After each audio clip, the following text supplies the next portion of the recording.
नमस्कार, मेरा नाम आलोक है। आप लाइव सीरीज देख रहे हैं। बीपीएससी के माध्यम से शिक्षकों की भर्ती होनी है। देखिए, काफी सारे मामले निकल के आए, काफी विवाद भी बढ़ता गया।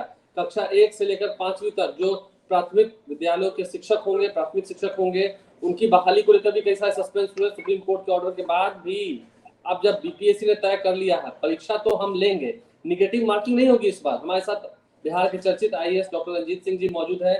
रंजीत सर, आपका बहुत बहुत स्वागत है। आप फिलहाल दिल्ली में मौजूद हैं, लेकिन अब आप तो जानते होंगे ना कि दिलों की धड़कनें बढ़ चुकी हैं, क्योंकि सिर्फ 4 दिन और बाकी है परीक्षा में। अब चूंकि बचे हुए लगभग 1 वीक तक सभी शिक्षक अभ्यर्थियों में बहुत ही असमंजस की स्थिति थी और काफी पैनिक थे। लेकिन अब चूंकि फाइनली बीपीएससी एग्जाम लेने जा रही है तो उसमें सभी अभ्यर्थियों को अच्छे से तैयारी करके एग्जाम देना चाहिए। हालांकि आप सबको पता है कि 1 से 5 में बीएड वाले की अभी भी जो है वह स्पष्टता नहीं आई है, और चूंकि ऑनरेबल सुप्रीम कोर्ट का ऑर्डर है उसमें संभावनाएं वैसे भी कम हो जाती है। लेकिन एग्जाम चूंकि देने का मौका मिला है तो एग्जाम अच्छे से देना चाहिए और किसी भी तरह से लापरवाही नहीं करनी चाहिए, बिल्कुल ही सीरियसली एग्जाम देना चाहिए।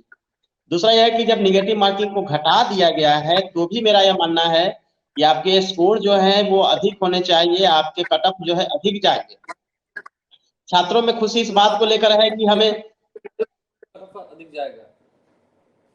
छात्रों में इस बात को लेकर खुशी है कि हमें जो है निगेटिव मार्किंग के साथ नहीं जाना है, लेकिन ये इसको जितनी खुशी के साथ ली जा रही है उतने ही बहुत ही सीरियसली आपको एग्जाम को देना पड़ेगा, क्योंकि निगेटिव ना होने के बाद भी आप 120 में 120 क्वेश्चन अटेम्प्ट तो करेंगे, लेकिन यह कोशिश हमेशा रहनी चाहिए कि आपके स्कोर जो है 80+ हो। इस तरह की आपकी कोशिश होनी चाहिए, और यह तभी संभव है जब फर्स्ट राउंड में आप कम से कम 100 क्वेश्चन अटेम्प्ट करें और बाकी के 20 क्वेश्चन है वो सेकेंड राउंड में आपको अटेम्प्ट करने हैं। यानी कि क्वेश्चन जो बबल करने की संख्या है वो 120 आपके सामने अब हो गई है। पहले तो आप 100 110 करने वाले थे, तो उसमें भी 5 से 10 मिनट टाइम आपका एक्स्ट्रा लगने वाला है। इसलिए इस बात पर भी ध्यान और रणनीति जो है बनानी होगी।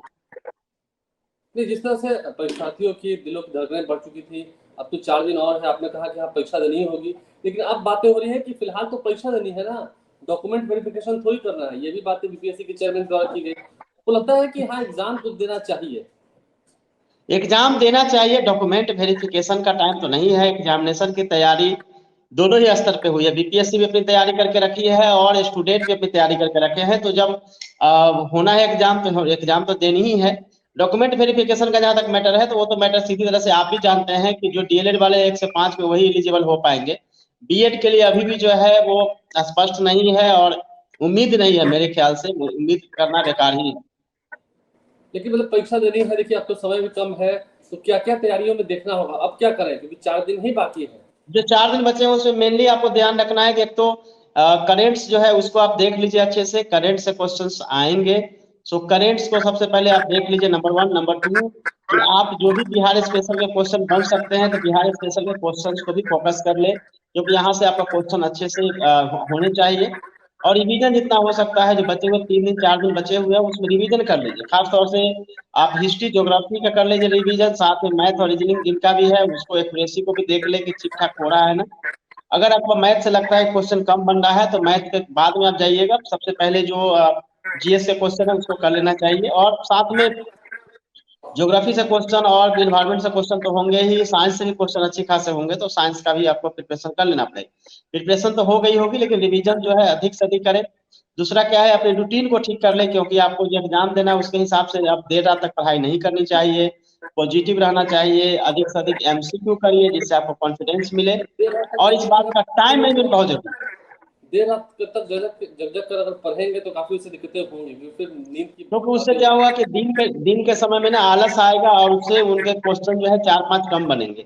इसलिए अब रात भर पढ़ने नहीं है, बल्कि अब मॉर्निंग में 6-7 बजे जग जाना है, अपना टाइम को ठीक कर लेना है। जो 3-4 दिन बचे हुए हैं इसमें बहुत सारे स्टूडेंट कैंडिडेट्स हैं जिनको कि अभी जर्नी भी करनी है, उनको अपने सेंटर तक जाना है, तो अभी उसकी तैयारी कर ले। सेंटर पे एक दिन पहले जाके सेंटर को देख ले। एग्जामिनेशन के दिन जो है आप पैनिक ना हो। आपको पता है कि 1 घंटा पहले सेंटर बंद हो जाएगी, ऐसे में कम से कम जो है 2-2.5 घंटा पहले आप सेंटर में पहुंच जाए, यह कोशिश जरूर करिएगा। क्योंकि तैयारी जो है पूरी मुस्तैदी के साथ मुस्तैदी से एग्जाम ले रही है बीपीएससी, तो आपको भी उसके हिसाब से अपने रूटीन और अपने टाइम को मैनेज करना चाहिए। हम मैथ्स और साइंस की बात कर लेते हैं, क्योंकि मैथ्स और साइंस जो है वो काफी टफ होता है।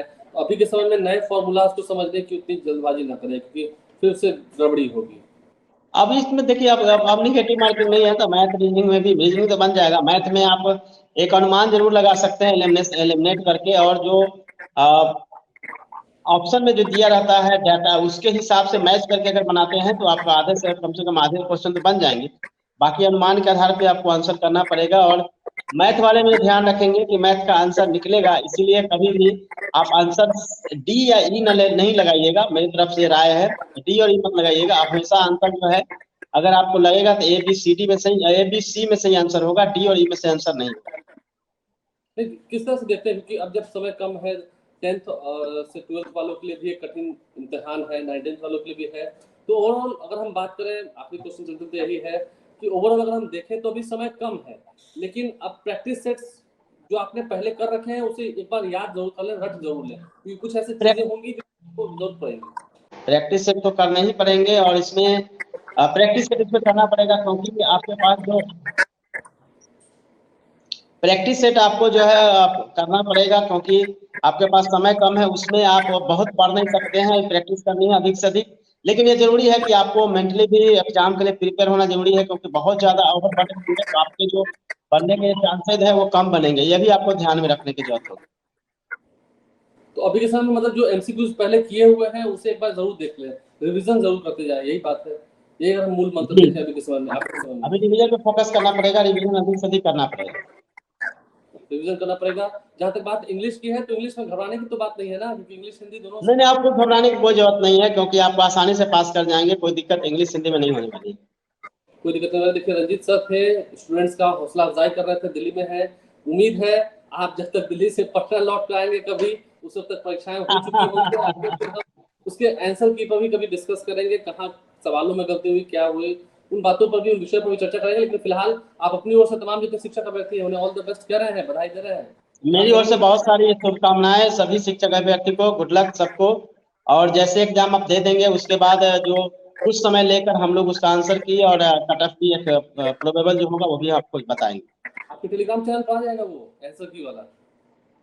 जी आपके टेलीग्राम चैनल पर आ जाएगा आंसर की? हाँ, मेरे टेलीग्राम चैनल पे आंसर की आ जाएगा, और कट ऑफ की जो है आ जाएगा। रंजीत IAS टेलीग्राम चैनल का लिंक है। उसको भी आप जाकर देख सकते हैं। बहरहाल रंजीत शर्मा से जुड़े हुए थे, हमने तमाम बातों पर चर्चा की है, लेकिन एग्जाम जरूर देने जाएं, एग्जाम दीजिए और अभी रिवीजन कीजिए। जितना रिवीजन कीजिएगा, प्रैक्टिस कीजिएगा, उतना ही आप परफेक्ट होइएगा। Practice makes a man perfect, ये कहा भी गया है, और आपकी परीक्षाएं बेहतर हो, अच्छी हो, ये शुभकामनाएं भी है। आप लाइफ स्टार बने हैं, अच्छी खासी संख्या में वैकेंसीज है, तो मन लगाकर एग्जाम दीजिए, अच्छे से एग्जाम दीजिए। उम्मीद है आपका चयन हो जाएगा और आपको राज्यकर्मी का दर्जा भी मिल जाएगा। हमारे चैनल को सब्सक्राइब कर लें, साथ साथ फेसबुक पेज भी लाइक करें। धन्यवाद।